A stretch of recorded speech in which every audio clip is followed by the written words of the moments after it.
Ito yung isang dahilan mga boss, bakit nagkakaproblema yung isang computer store business ay dahil hindi tayo marunong maningil ng utang. Yes, tama po. Hindi po tayo marunong maningil ng utang. At ako po mismo mga boss ay guilty talaga dyan na nahihirapan ako na maningil sa ibang tao. So, kaya yan yung magiging topic natin. So, kung isa kang computer store owner or isa kang negosyante na related sa computer business, then tapusin niyo po yung video na to dahil alam ko na pagkatapos nito ay meron kayong makukuhang aral. Kung bago lang pala tayo nagkita mga boss, ako nga pala si Roger Silvido. Isa po akong computer store owner for 6 years. And right now mga boss ay nasi-share po ako ng mga kapalpakan ko. Yung mga karanasan ko sa pagpapatakbo po ng computer store business. So, before we start mga boss, ito muna yung story mga boss. Dati mga boss, meron akong isang kaibigan no, na nag-chat sa akin. And then, yung pagka-chat niya ay, syempre, nung una, kamustahan lang, ganon. And then, nung lumalim yung topic namin mga boss, doon niya na-share na meron pala siyang problema.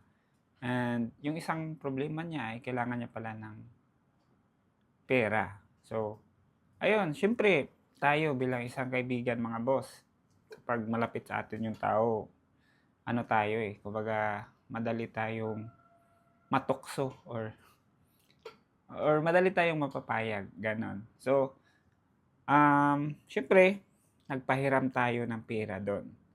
So, ito lang yung problema ko mga boss. Kasi, alam nating lahat, or ito baka napagdaanan nyo rin mga boss, na meron tayong mga kakilala, no? Meron tayong mga kakilala na, iwan ko ba kung bakit ganito sila. Ito yung salitaan nila kapag kailangan nila ng tulong. So, Rog, pahiram naman po ng ganitong amount. Babayaran na lang kita pagka sahod na namin. Ganun yung salitaan nila Or minsan, basta magpa-promise sila na magbabayad sila on that specific date.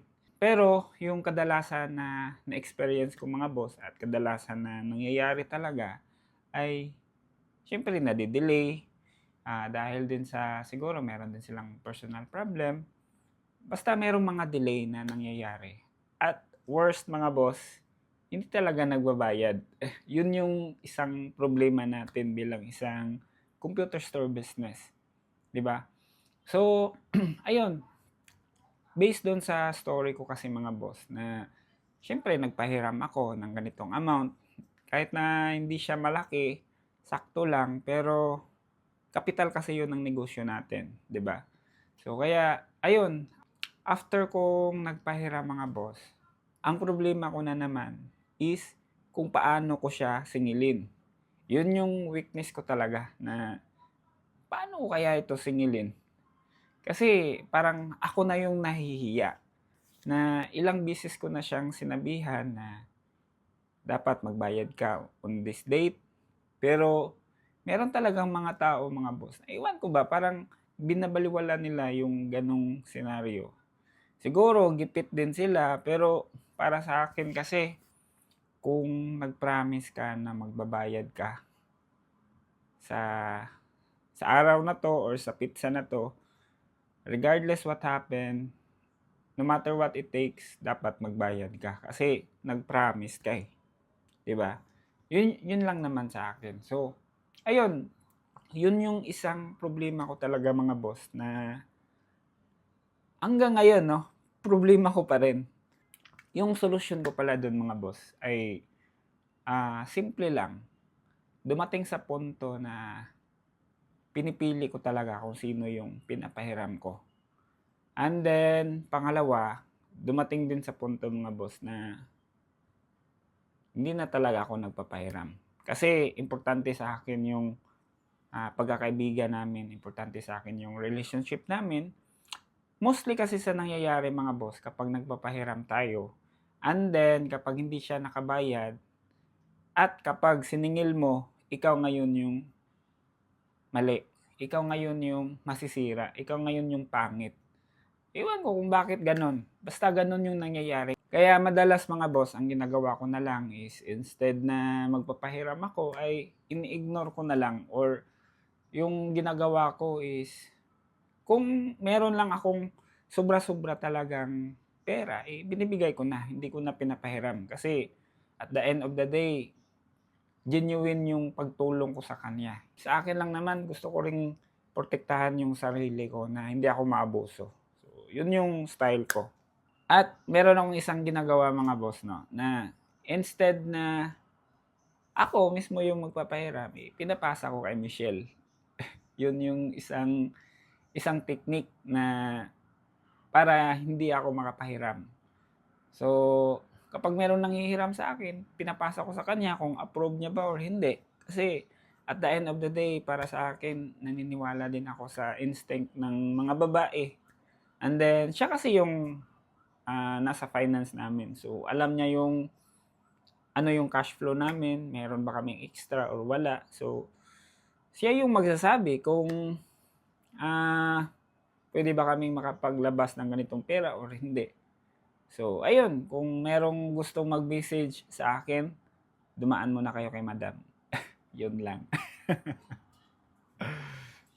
So, since din mga boss, no, nung na-apply ko yan, yung mga na-share ko, since din na na-apply ko yan, medyo ano na siya, medyo na-control ko yung ganong klaseng senaryo na merong mangungutang sa'yo, hindi ka mababayaran, merong mangungutang sa'yo, masisira yung pagkakaibigan nyo dahil nagtampo, dahil siningil mo.